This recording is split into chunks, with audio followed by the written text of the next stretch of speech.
Sarap mamasyal dito sa Tarima. Pag may nakita talaga akong maangas dito, taka na talaga. Pag may nakita talaga akong maangas dito, inuumpog ko talaga. Uy! Tangina! Bago ka lang dito, no? Babae ko.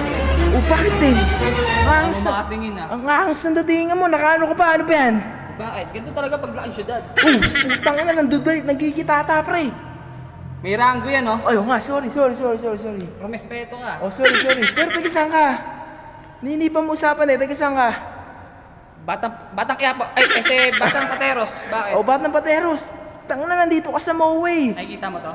Oh, Nakikita mo to? ano yan? Blue Rig Production. Ano yan? Recording ba yan? Ba't may production? Putang ina, napakaangas nito. Wala kang pagkain. Ah, ganun ba yun?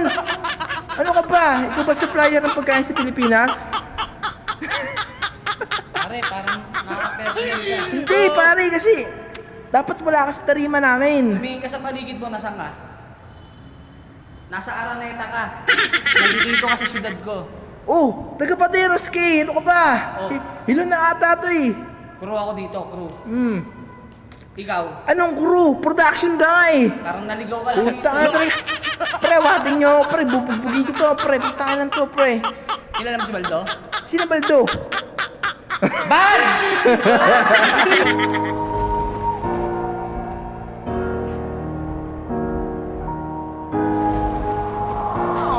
I'm gonna limit myself. Yo, Feather got the sauce, bitch.